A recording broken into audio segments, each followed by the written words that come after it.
Hey everybody, this is Perfection Kennel, Gallatin, Missouri. We're out here watching it rain. So I want to know if it's showing up all right there, Bailey.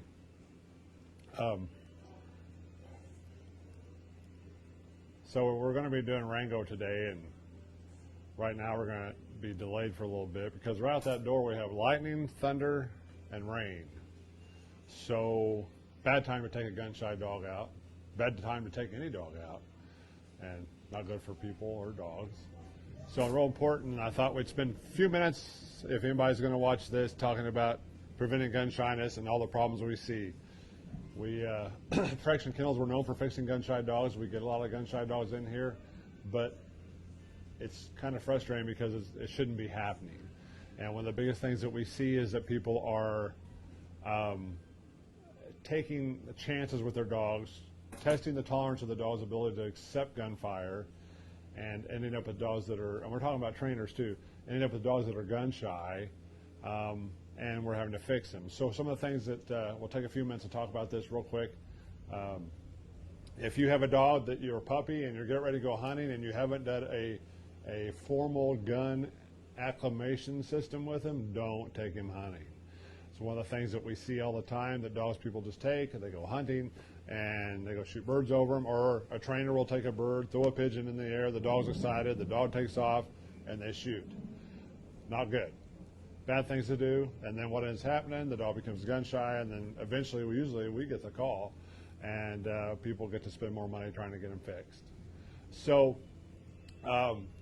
Rango, the dog that we're working with, that's kind of what happened to him, and we're trying, and he's going to be fixable. We knew that when we saw him, but he was very gun shy. And we did a series on him live 2 days ago, and we did another with him yesterday, but not live. We just worked him again, and today we're going to show you if we get it as soon as we get a break in the weather. Some of the things that, back to the gun shy thing, be careful of the pot and pan thing. If you're bringing pots and pans around your dogs when they're eating, they can become afraid of their food if they're sensitive to noise. If you have dogs that you're going to walk and take them for walks and just shoot in the air and think that they're okay because you can shoot a blank gun from 50 yards away, even though nothing's involved, doesn't mean they're okay to go hunting. Taking them to the shooting preserve or the shooting range, gun range, skeet range, and letting them sit in the car and watch things fly through there and get shot. If they don't like it, you sometimes won't know until you go out and show them birds, because anything that flies through the air may startle them. One thing that's common is all dogs that are afraid of the gun normally are afraid of birds. Very common. So if your dog does not engage birds, it's because somebody or you have shot around him and he's associating the bird, the flight of the bird, with a gun.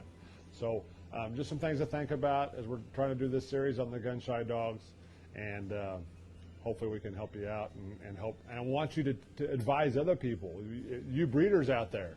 When you sell puppies, talk to people about the gun and don't assume your dogs are going to be okay, because we can help all your dogs be successful in the way that we acclimate the gun. One of the biggest problems to overcome is gun shyness. So if you're a breeder and you're selling puppies, tell them about our acclimation system. Show people how to do it. Sell them our video. It'll help make your whole breeding successful, because what happens with people when their dogs become gun shy, a lot of people, if they do it themselves, it's just human nature to blame something else, the breeding. So what we're trying to get everyone to do is reach out to people and help them to understand how not to create a gun-shy dog. And if you have a gun-shy dog, they can be fixed with proper techniques. So, yeah, Jessica. What about taking your dog to the shooting range? Jessica mentioned taking your dog to the shooting range. That's something I mentioned, that you shouldn't take them to the shooting range and sit around and let them watch thinking that's going to acclimate them to the gun, because they're either going to be okay with it or they're not. You've got a 50-50 chance. So it's not a good idea. We like to control the situation so that the dog can learn to like the gunfire. And the reason why we're not taking Rango out right now, because we have big thunderstorms moving through. And if we take him out now, that lightning, there's going to be a loud thunder coming up. My camera person's getting really spooky. So there you go. So if you listen right now, there's probably 6 or 7 gun-shy dogs in this kennel right now. It's through that door. And through that door, you'll hear a radio playing. There's noise, there's fans. And the reason why is because we're protecting the dogs against the sound of the gun, so they don't get startled by things. We always want to control it so we can put them in situations when they hear loud noises or hear gun, that we can build a really positive association. And positive association doesn't mean you throw a bird and that you fire a gun, because if they don't like it, you'll build a negative association with birds. Positive meaning when the gunfire goes off or some loud noise happens, something positive happens to help them understand that it's a good thing. You're training their brain. So we're protecting them as all we can and making sure that they get a good association with it. But anyhow, anything else, Jessica, we need to talk about before we... So we're going to plan on coming back at 5 p.m. That's 5 p.m. Central Time with Rango. This rain should be out of here. We'll post it on Facebook again. We cannot do it now. If anybody's watching right now has any questions they'd like to ask right now, type it out and send it in. I'll answer them real quick. If not, that's okay. But we're going to come back and show you Rango at 5 o'clock. Watch his dog as he's going through his final days of going from a gun-shy, not gun dog, to becoming a hunting dog that can be useful for the owner and love what he's doing again. You're getting to be part of it. Can you take a minute and talk about how fixing a gun-shy dog is multifaceted? How fixing a gun-shy dog is multifaceted. What she's referring to is there's so many parts of this puzzle for every dog that has to be reprogrammed in the dog's brain. So first of all, if you have an owner who takes his dog out and he puts the dog on a bird, walks up in front of the dog, flushes a bird and shoots it, and it scares the dog. So all the things that happen right there, the dog on point on the ground, he's now fearful of that. The owner walking in front holding a shotgun, he's now seeing that and fearful of that. The bird flight in the air, he's fearful of that.